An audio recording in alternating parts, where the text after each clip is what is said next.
अस्सलामुअलैकुम। मोहम्मद अज़हर सिद्दीक अपने programme political diaries के साथ हाजिर खिदमत है। 26 मई 2022 बरोज़ जुमेरात आप ये प्रोग्राम देख रहे होंगे। आज लाहौर हाई कोर्ट में बहुत अहम दिन है। हमज़ा शरीफ की हल्फ के हवाले से जो हुक्मनामा है उस केस की समाअत है। 5 मेंबर बेंच है, लार्जर बेंच है। जस्टिस सदाकत अली हेड कर रहे हैं इस बेंच को। Justice Shahid Jamil, Justice Shahram Sarwar Chaudhry, Justice Sajid Mahmood Sethi और Justice Tariq Saleem Sheikh 5 member bench इस केस की समाअत करता है। और इसमें कोशिश होगी कि दलाइल आज ख़त्म हो जाए। ज़्यादा लंबी बात नहीं करनी, मुख्तसरन बात करनी है। और मुख्तसरन बात में अदालत के सामने हालात और वाक़यात रखने हैं कि वो किस तरह जो है वो सारा प्रोसेस जो है वो शैम प्रोसेस है, इल्लीगल प्रोसेस है वो सारा। वो अदालत की मुआवज़त करेंगे। अब इमरान खान साहब का हकीकी आज़ादी मार्च कामयाबी और कामरानी से जारी है। नींदें हराम कर दी राना सनाउल्लाह और मरियम औरंगज़ेब ने जो प्रेस का जो ज़ुबान इस्तेमाल की, दुख और अफसोस का मकाम है। ज़रा सुन लीजिएगा वो क्या कहना चाह रहे थे। थोड़ा सा है बीच में से। सरकारी सरपरस्ती में पूरे सरकारी प्रोटोकॉल के साथ जो है वफाक के ऊपर जो है वो चढ़ाई करने के इरादे से जो है वो रवा दवा है। और इसी तरह से स्वाबी के मुकाम पे लोगों को तो कहा कि वो पूरे KPK से पेशावर से हर जगह से जो है वो पहुंचे वहां पे धूप में गर्मी में धक्के खाते हुए। और ख़ुद जो है वो इनकलाबी लीडर साहब जो हैं वो ख़ुद जो है वो हेलीकॉप्टर में वहाँ पे पहुँचे। जब इन्होंने वहाँ पे ख़ताब किया, ये मैं एग्जैक्ट फिगर आपको बता रहा हूँ, जब इन्होंने वहाँ पे ख़ताब किया तो उस वक्त 10 से 11 हज़ार लोग मौजूद थे। जो लोग अब वहाँ से चले हैं इनके साथ, उनकी तादाद जो है वो 5 से 6 हज़ार है। तो ये है वो अवामी सैलाब जिसको वो लेके जो है वो इस्लामाबाद की तरफ जो है वो बढ़ रहे हैं। मैं समझता हूँ अगर उन्हें कोई शर्म है, अगर उन्हें कोई एहसास शर्मिंदगी है, तो उन्हें वहीं पे जो है इसको कॉल ऑफ कर देना चाहिए था कि अगर आप 20 लाख का जो टारगेट था आपका उसको 50% ही पूरा कर लेते, उसको 25% ही पूरा कर लेते। वो भाई तुम्हारी यहाँ पे हुकूमत है। इसी तरह मरियम नवाज शरीफ ने भी जो प्रेस कॉन्फ्रेंस जो लफ्ज़ इस्तेमाल किए, देखिए तरबियत बहुत अमल रखती है। जो भी कहा ज़रा सुनिएगा। बाहर निकलेंगे? क्यों निकलेंगे लोग आपकी कॉल पे बाहर? वो आपकी अना का, आपकी कुर्सी से मोहब्बत का, आपकी तकलीफ का जो आपको कुर्सी जाने पे हुई है उसका ईंधन बनने से कौम ने इनकार कर दिया और बहुत अच्छा फैसला किया है कौम ने।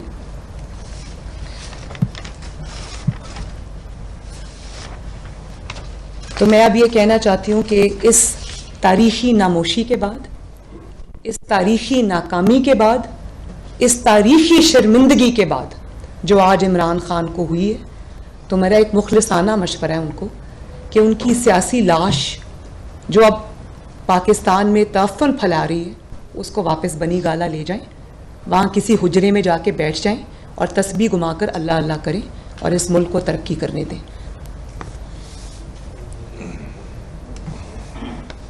ये मुझे अभी ख़बर आई है कि वो ये कह रहे हैं, इमरान खान साहब ये ऐलान फरमा रहे हैं कि सुप्रीम कोर्ट के तयशुदा मकाम की बजाय D चौक में जमा हूँ।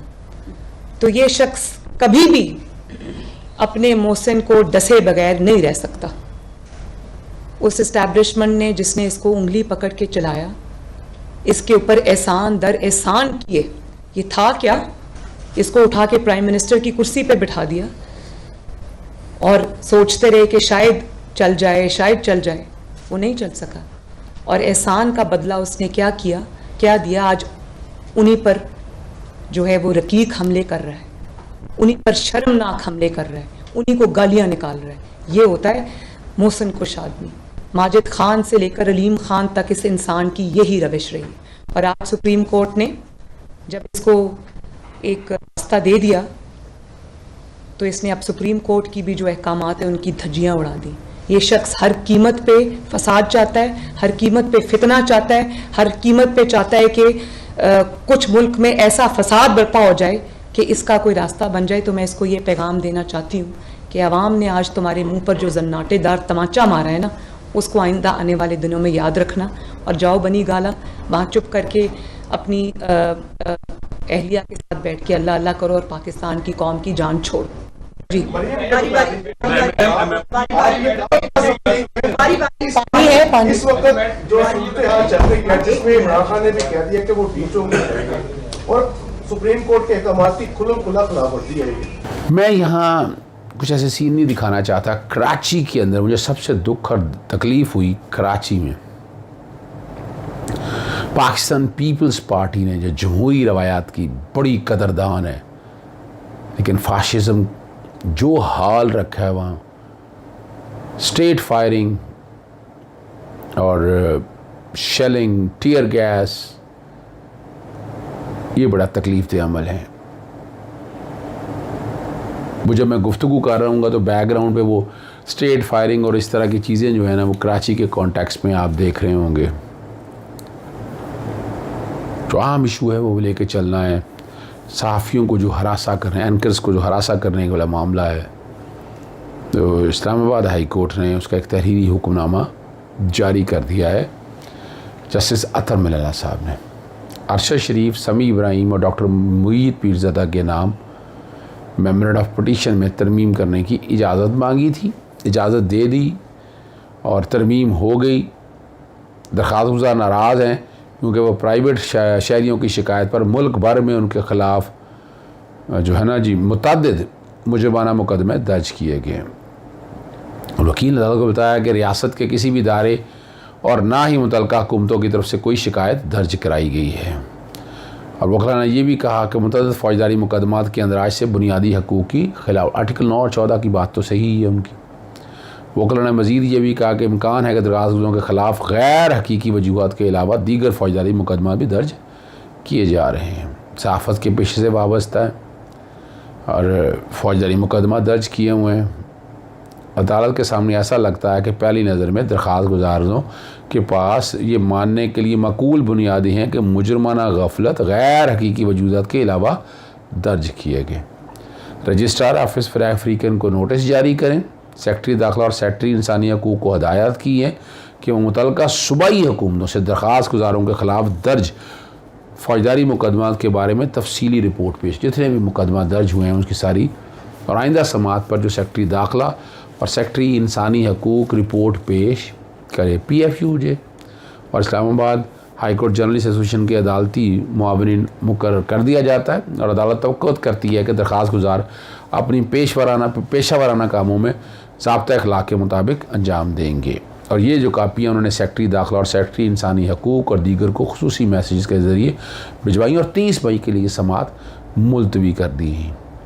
और उनके जो ख़ास तौर पर IG पुलिस डिस्ट्रिक्ट इस्लामाबाद को हदायत की है कि वो दरख्वास्त गुज़ारों की आज़ादी में कमी ना रखें। अदालत की इजाज़त के बगैर किसी दूसरे सूबे के हकाम को हवाले नहीं करेंगे। ये अदालत ने वाज़ेह तौर पर कह दी है। दूसरा अहम इशू था ARY के बारे में। इस्लामाबाद हाई कोर्ट ने बड़ा सख्त नोटिस लिया इस कॉन्टेक्स्ट में और पैमरा को कल 4 बजे खोलने का कहा था और ठीक है ना जी, बहाल करने का हुक्म दिया था, बहाल हो गए। और अगर पैमरा ने बहाल ना किया तो शाम 7 बजे चेयरमैन पैमरा और दीगर अफसरान ज़ाती हैसियत में अदालत के सामने पेश हुए। आखिरी दफ़ा अदालत ने आपको कहा था कि जियो को भी बंद ना करें। चीफ जस्टिस साहब का पैमरा के वकील से मुकालमा था। ARY न्यूज़ को फौरी तौर पर साबका हैसियत में बहाल करने का हुक्म दे। अगर ARY न्यूज़ को साबका हैसियत में बहाल ना किया तो चेयरमैन तब भी ज़ाती हैसियत में अदालत में पेश हों। ये अदालत समझती है ये क्या हो रहा है, आपको इंडिपेंडेंट रेगुलर के तौर पर काम करना है। इस पर वकील जो पैमरा आपका हुक्म सर आँखों पर 2 से 3 दिन का वक्त दे दें। चेयरमैन पैमाने में कुछ करना होता तो फौरी कर देते, और बहाल करने के बाद जो रजिस्ट्रार है उसको फौरी तौर पर रिपोर्ट किया जाए। कोड ऑफ कंडक्ट की खिलाफ वर्जी करता है तो प्रोसेस उसके मुताबिक कार्रवाई करें। यहाँ पर झूठे इल्ज़ामात तौहीन मज़हब के लगते हैं, लेकिन पैमरा कुछ नहीं करता है। साबिक वज़ीर दाखिला भी कल अदालत में पेश हुए हिफाजती ज़मानत के कॉन्टेक्स्ट में, और जस्टिस अतर मिल्लान साहब ने समाअत की और वहाँ बताया गया कि शेर रशीद साहब 70 साल के ऊपर हैं, बायोमेट्रिक से इस्तिस्ना है, और इस वजह से वो अदालत भी नहीं आए। इस पर जस्टिस साहब के रिमार्क्स थे, खूनी इनकलाब की बयान तो देते हैं, अदालत क्यों नहीं आते। अदालत ने हिफाजती ज़मानत दी, अगर केस को जारी रखना चाहती हैं तो अदालत पेश हों, और समाअत इसकी आज होगी। बड़ा अहम केस था। मैंने रात भी आपको कहा था कि कल भी मैंने कहा था कि मैं तफसीली बात उस पर ज़रूर करूँगा, लेकिन वो ज़्यादा लंबी बहस नहीं हो सकी। वो गवर्नर सरफराज चीमा की बरतरफी के हवाले से दरख्वास्त पर समाअत है। चीफ जस्टिस अतर मुल्ला, जस्टिस आमिर फ़ारूक और जस्टिस मोहसिन अख्तर कियानी पर मुश्तकिल लार्जर बेंच देख रहा था, और बाबर अवान बात कर रहे थे। अटॉर्नी जनरल अशरफ साहब अदालत की मुआवनत के लिए पेश हुए। अदालत ने अटॉर्नी जनरल को कहा है कि 1973 से अब तक जितनी तब्दीलियाँ हुई उसको एक चार्ट की शक्ल में अदालत के सामने, यानी ये जो ख़ास तौर पर गवर्नर को हटाना लगाना, ये वो सारा प्रोसेस जो है वो अदालत देखना चाहती है, समझना चाह रही है कि ये क्या है। चूँकि बाबर अवान सुप्रीम कोर्ट में पेश होना था, इसलिए वो गवर्नर के बरतरफी से केस मुतालिक 3 सवालात हैं, उसको अदालत ने देखना है। और फिर यहाँ पर चूँकि समाअत मुलतवी की है, और यहाँ जो बात रखी है कि सूबे के जो सूबा है ना वो गवर्नर के बगैर चल रहा है। अटॉर्नी जनरल को दलाइल देने का कहा। अटॉर्नी जनरल ने अदालत को सेटिस्फाई करना था और अदालत को बताना था कि क्या वजूहत है। आर्टिकल 101 बैकग्राउंड पे चल रहा होगा, उसकी इंटरप्रटेशन का इशू है। तैनात करते हुए तो वज़ीर आज़म और काबीना ने देखना, निकालते हुए वो सदर पाकिस्तान की प्लेयर की बात की है, वरना तो आईन पाकिस्तान उसमें लिख देता कि इट कैन बी रिमूव, और वो उस कॉन्टेक्स्ट में आ जाता। एक अहम इशू जो मैं कल रात को नहीं बता सका, चूँकि ये मेन धरने और हकीकी मार्च के हवाले से बातें थी तो ज़्यादा तवज्जो उज़र रही, वो बड़ा अहम इशू है। वो मैंने शहबाज शरीफ को जो हमज़ा शहबाज के हवाले से है कि उहदे से हटाने की दरख्वास्तों की समाअत है, जवाब जमा नहीं कराया, और हमज़ा शहबाज पर और बाकी सब लोगों पर 1-1 लाख रुपए जुर्माना हो गया, और डिप्टी स्पीकर ने भी जवाब जमा ना कराया, और ये कहा है कि लाहौर हाई कोर्ट बार के अकाउंट में जमा करवाई जाए। हमज़ा के वकील पेश हुए, उन्होंने कहा जी, खालिद इसहाक थे, उन्होंने कहा जी 2 दिन का टाइम दे दिया जाए, और ठीक है ना जी, और कानून के मुताबिक हुकूमत के राइट्स सल्ब नहीं कर सकती, अदालत आपके कहने पर नहीं चलेगी।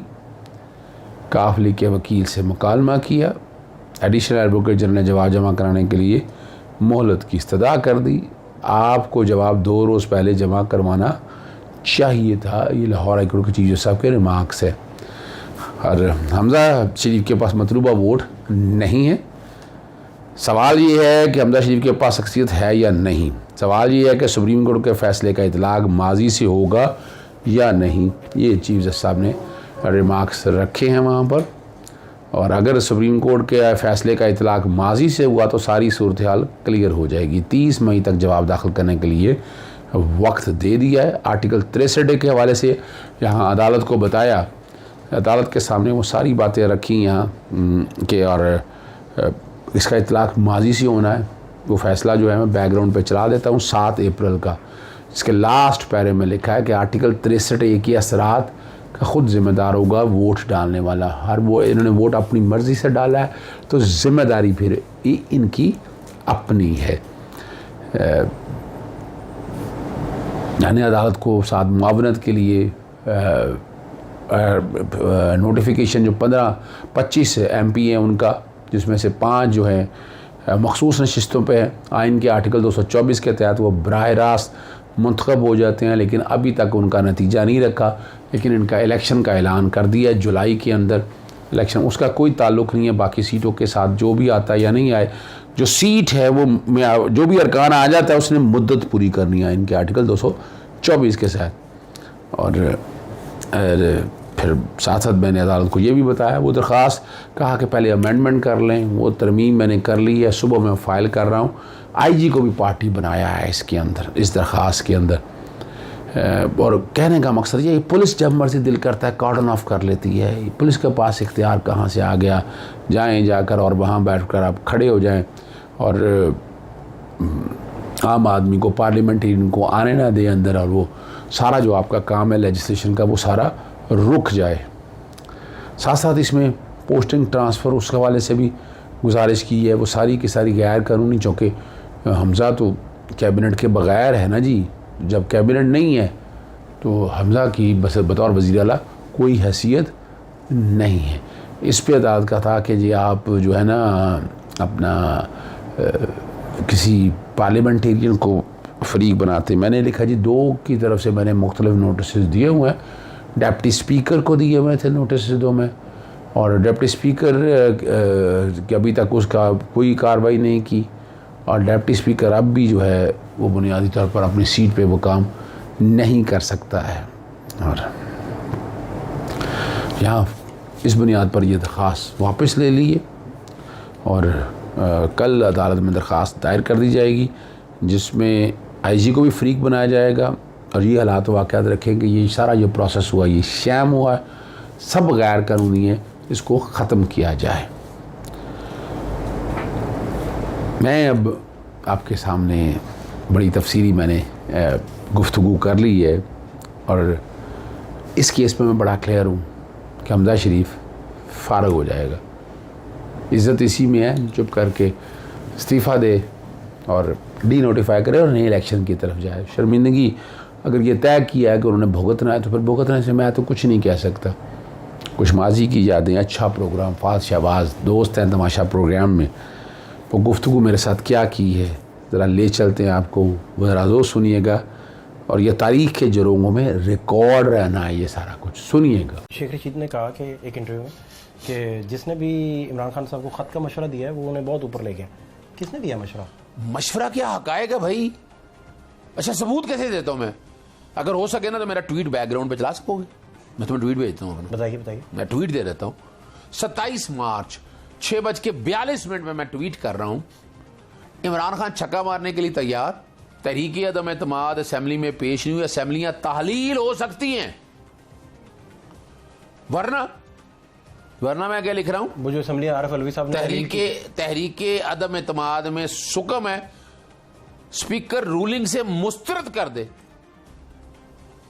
मुस्तरद से जो रूलिंग हो रही है, आपको कैसे पता था ये सारी बातें? यार ये कानूनी मशावरत, ये बात छोड़ दे रहा है आप। देखिए फाज साहब दा बातें करें आप क्यों? क्योंकि आप बड़ी एक्यूरेट बात कर रहे हैं। देखिए मैं तो रिकॉर्ड बता रहा हूँ आपको, इसी तरह ही हुआ। मैं रिकॉर्ड बता रहा हूँ। कैसे पता था आपको? अच्छा चले मशवरा कहीं मैंने दिया या जो भी बात की मैंने, इमरान खान चाहता तो असेंबलियां तहलील कर सकता 27 तारीख तक, क्यों नहीं तहलील की उसने?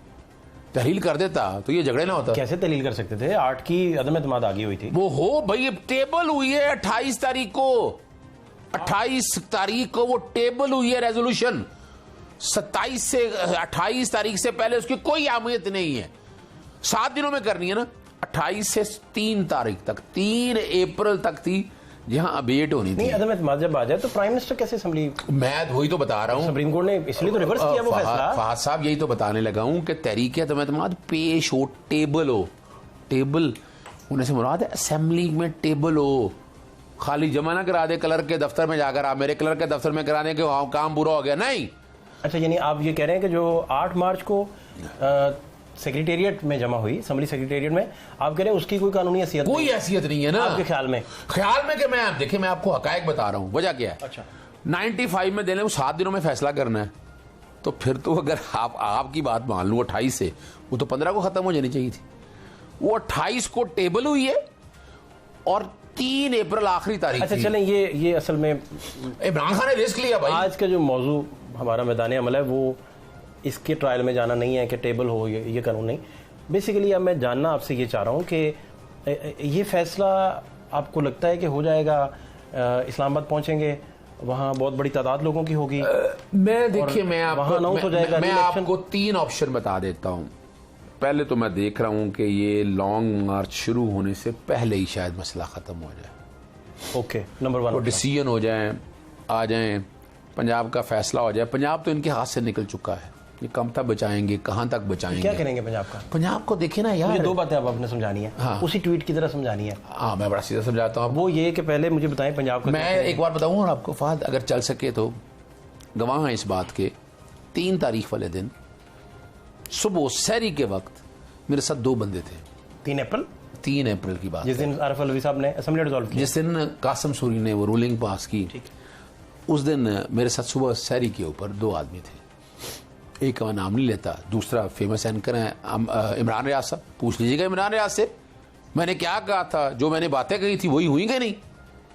आरिफ अलवी साहब को आप मशवरा दे चुके? देखिए ये छोड़ दे किसको मशवरा दिया जाए किसको नहीं दिया, मैं इसमें जाना नहीं चाहता। मैं सिर्फ बताना चाहता, वो तो बड़ी हजीमत उठानी पड़ी, सुप्रीम कोर्ट ने रिवर्स कर दिया। देखिए वो मैं उससे इतफाक नहीं करता।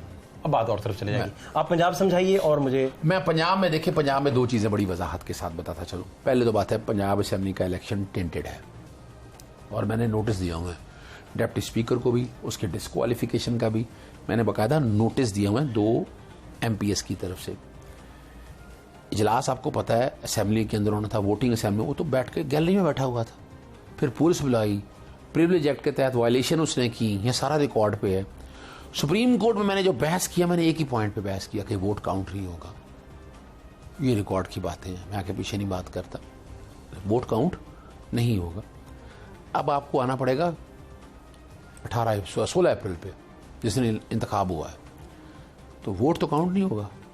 तो 195 में से 25 माइनस कर दें, 172, सादा अक्सरियत 186, तो फ़र्क है। मेरी नज़र के मुताबिक इस वक्त हमजा गैर कानूनी तौर पर काबिज है पंजाब पे।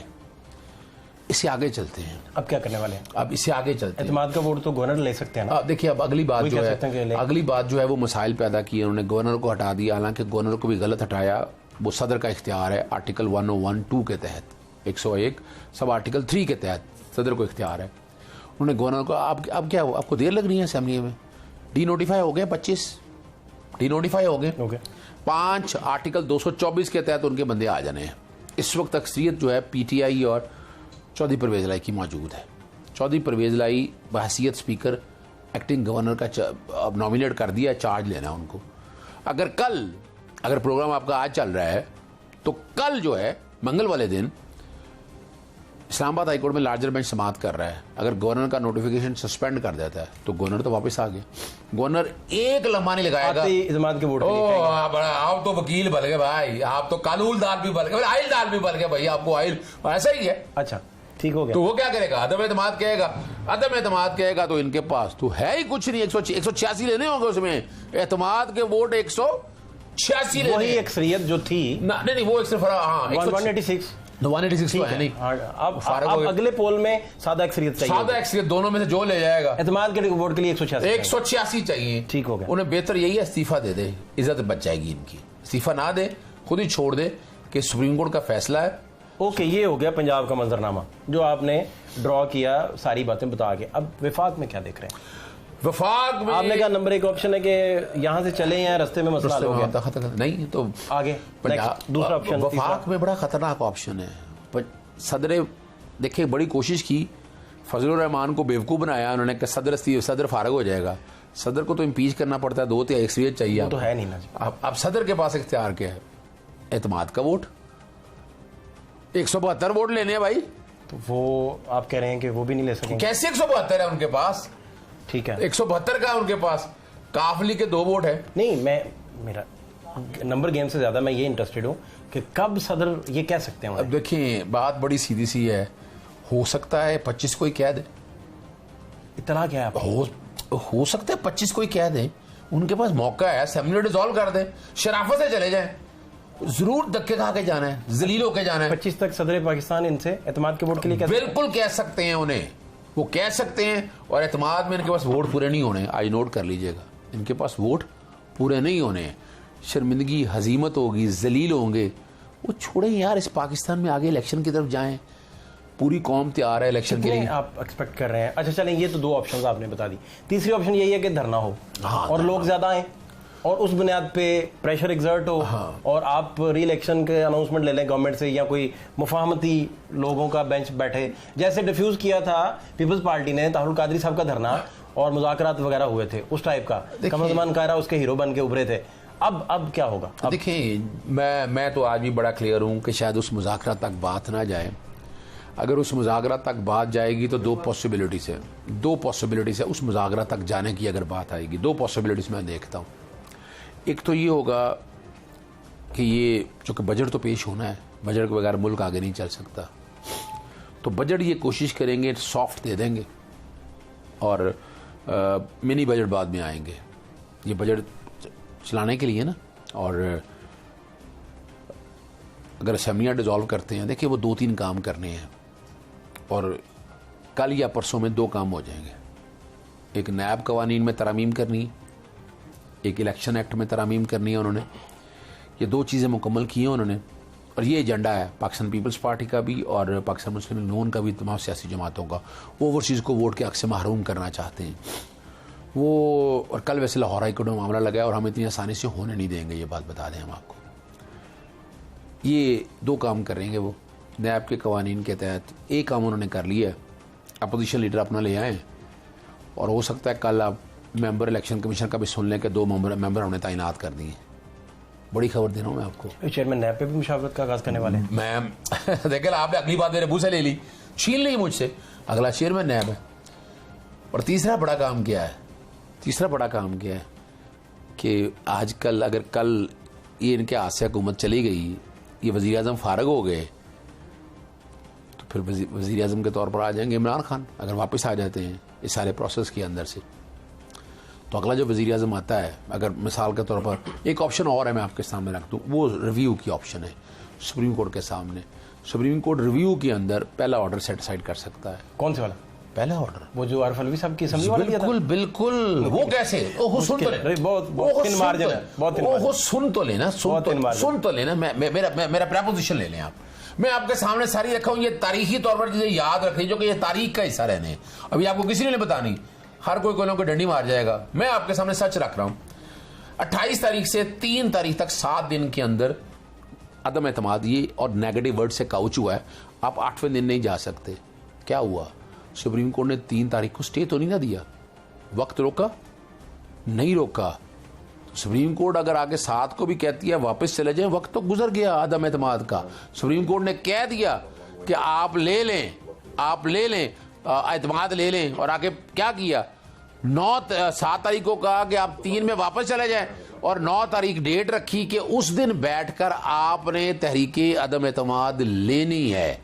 अब जरा समझिएगा, वोटिंग का बात कह दी। अब उस वोटिंग को अगर सामने रखकर देखें तो आपको ये बात समझ आ जाएगी कि 7 दिन अबेट होगी प्रोसीडिंग।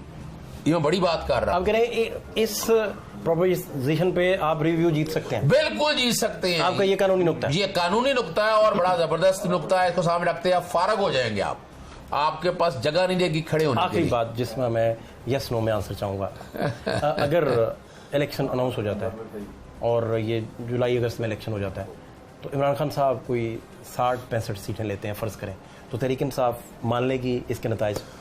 बड़ा मुश्किल है ये, मैं बता दूं आपको। वैसे मैं अगर इलेक्शन फेयर हो ना, जो भी पोजीशन आए ना, जो पोजीशन है हर सियासी जमात को माननी चाहिए। इस मुल्क को आगे लेके जाना है, हिजानी कैफियत से निकालना है। इस मुल्क में इकनॉमिक क्राइसिस चल रहा है, इस मुल्क में कॉन्स्टिट्यूशनल क्राइसिस चल रहा है। इस मुल्क को आगे लेके जाना है आपने, और मैं समझता हूं इसका हल सिर्फ और सिर्फ फ्री एंड फेयर इलेक्शन है। वो इलेक्शन हो जाए, जो भी सियासी जमात आए, सारे सियासी जमातें आपस में तय कर लें। इन्होंने जो कुछ करना चाहते हैं, जो मॉनिटरिंग करनी है, वो सारा काम करें, लेकिन इलेक्शन का रिजल्ट जो भी आए ना, ये माने उसको। ये मानेंगे तो पाकिस्तान आगे जाएगा, वरना फिर पाकिस्तान मसाइल में रहेगा। वैसे एक और ऑप्शन भी है। वो क्या है? वो बड़ी मज़ेदार ऑप्शन है।